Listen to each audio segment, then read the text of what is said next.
Hi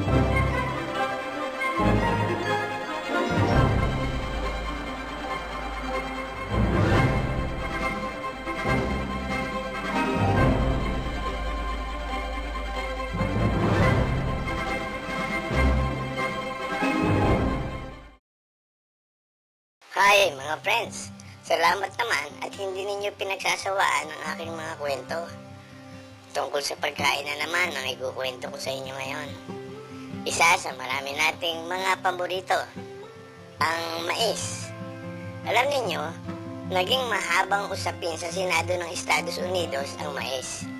Naging problema kasi sa Amerika ang pag-uuri ng mais sa customs o aduana. Di nila maintindihan kung paano uuriin ito. Ito ba ay gulay, prutas o butil? Ganoon pa man, ayon sa mga eksperto, ang mais daw ay butil.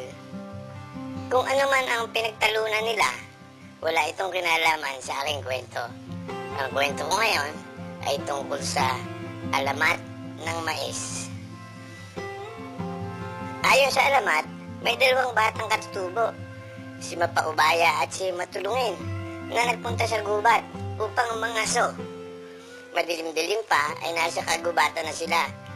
Subalit pababa na ang araw ay wala pa silang nahuli kahit ano. Noong bandang hapon, nakakita sila ng isang itim na ibon. Dahan-dahang nilapitan ito ni Mapaubaya, sinipat na magaling, at sa pamamagitan ng pana ay tinudla ito. Tinamaan ang ibon sa dibdib at bumaksak ito sa lupa. Tuwan-tuwa sila.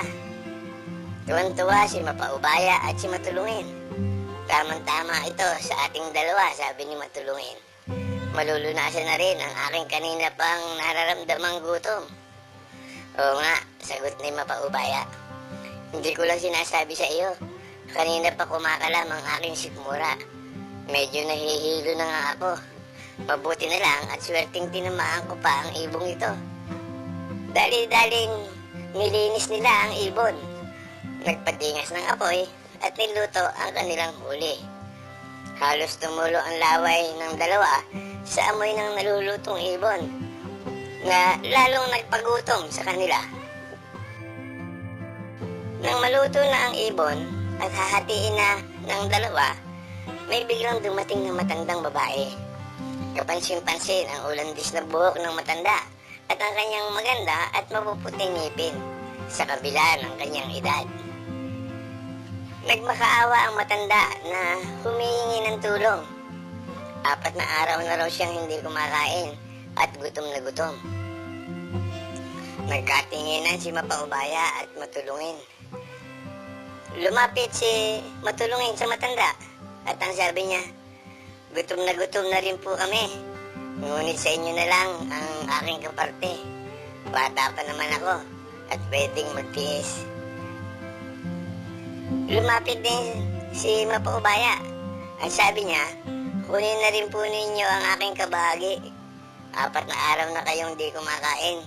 Kami naman ay iisa lang araw pa. At buong pasasalamat na kinuha ng matanda ang nilutong ibon at kinain ito. Halos isang iglap ay naubos niya pati buto.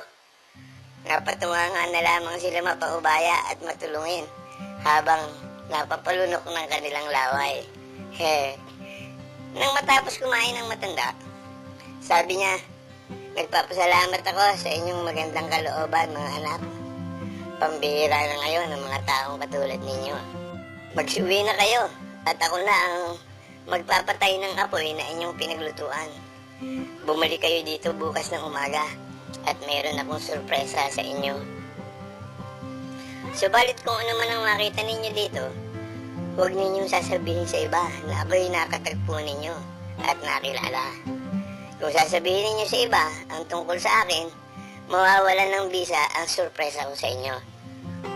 At sumunod nga si Mapaubaya at Matulungin sa bili ng matanda. Umuwi sila na walang pinagsasabihan ng kanilang naging karanasan. Kinabukasan, bumalik sila sa gubat, sa eksaktong lugar na kanilang pinaglutuan ng ibon at nakita ang matanda. Wala doon ang matanda at wala ni bakas ng kanilang pinag-apuyan.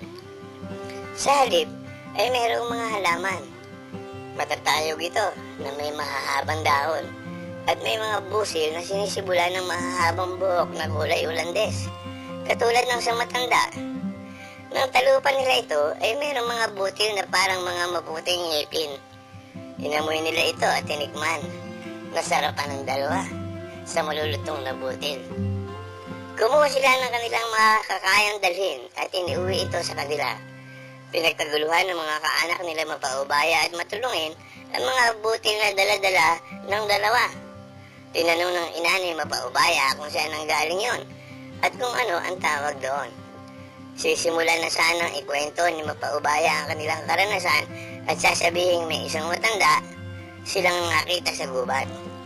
Subalit biglang naalaala ni Matulungin ang bili ng matanda at nang sisimula na ni Mapaubaya ang kwento, sinasala siya ni Matulungin. Ang nasabi lamang ni Mapaubaya ay ang mga katagang may is at inakala ng nanay ni Mapaubaya na ang tawag sa dala-dala nilang busil ay may is. Ngayon, ang tinawag nila noong may is ay tinatawag ng marami at tayo rin. Tinatawag natin ito ngayong mais. Okay, mga friends. So, dyan nagwawakas ang ating kwento ngayon na pinamagatang alamat ng mais. Hanggang sa muli.